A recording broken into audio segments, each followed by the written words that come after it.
রাধে রাধে, হরে কৃষ্ণা। তোমরা সবাই কেমন আছো? আমি তো খুব ভালোই আছি, আর তোমাদের গোপাল সোনারাও খুব ভালো আছে। তো গোপাল সোনার মাসিমণি এসেছে, আর মাসিমণির কোলে উঠে কত মজা করছে, আর খুব মাসিমণি আদর করছে, আর সোনা পাপারাও খুব আদর খাচ্ছে। তো এই নিয়ে ভিডিওটা আমি করেছি আজকে, ছোট্ট ভিডিও। যদি তোমাদের ভিডিওটা ভালো লাগে প্লিজ প্লিজ লাইক কমেন্ট করো, আর কেউ যদি নতুন হয়ে থাকো তাহলে চ্যানেলটিকে অতি অবশ্যই সাবস্ক্রাইব করে দিও, আর আমার পাশে থেকো। তো সোনা পাপারা মেসোমণিরও আদর খেয়ে নিল, মাসিমণির আদর খাচ্ছে। তো সোনারা অনেকক্ষণ মাসির কোলে আদর খেয়েছে। তো আমার দিদি অনেক দিন পরে আমাদের বাড়ি এসছে, তো এসে সোনাদের সঙ্গে অনেক গল্প করছে। দুই সোনাকে ড্রেস দিয়েছে আমার দিদি, তো ছোট সোনাকে এখন অবধি জামা বানিয়ে দেয়নি। তো সেই নিয়েই দিদি কথা বলছিল। তো দিদির ভয়েসটা আমি দিতে পারছি না, তো যতবারই এরকম বাইরের ভয়েস দিয়ে আমি ভিডিও পোস্ট করছি তো আমার ভিডিওতে কপিরাইট পড়ে যাচ্ছে, যেই কারণে দিদির ভয়েসগুলি তোমাদের আর শোনাতে পারলাম না। তো ভিডিওটা দেখতে থাকো। অনেকক্ষণ দিদির কোলে ওরা আদর খেয়েছে, দিদি হাম্পিও দিয়েছে, হাম্পি দিয়ে আদর টাদর করে দিদি তারপরে রেখে দিল। দিদি অনেক দিন পরে আমাদের বাড়ি এসছে না, তাই সোনাদেরকে অনেকক্ষণ কোলে নিয়ে আদর করেছে।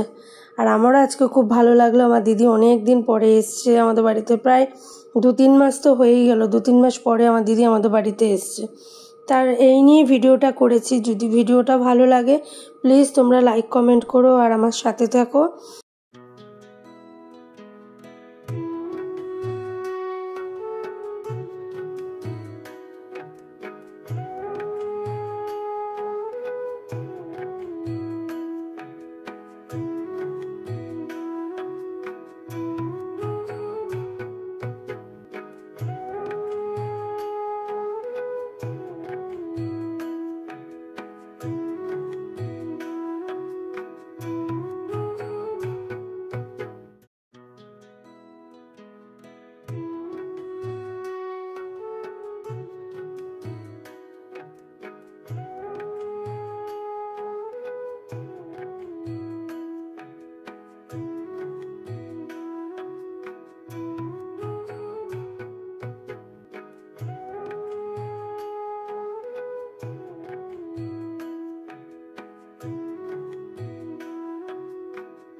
দিদি আবার এই দুই সোনাকেও কোলে নিয়ে আদর করে নিচ্ছে। দিদি বলছে এরা দুজন কেন বাদ যাবে, এই সোনাদেরও আদর করি।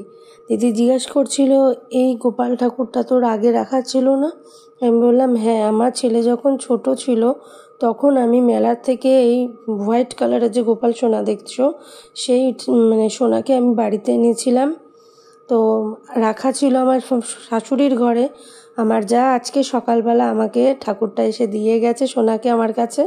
বললাম থাকো, তুমিও থাকো, সবাই রয়েছে, তুমিও এখানেই বসে থাকো। তো এই নিয়ে ভিডিওটা করলাম। ভিডিওটা ভালো লাগলে প্লিজ লাইক কমেন্ট করো। টাটা সবাইকে।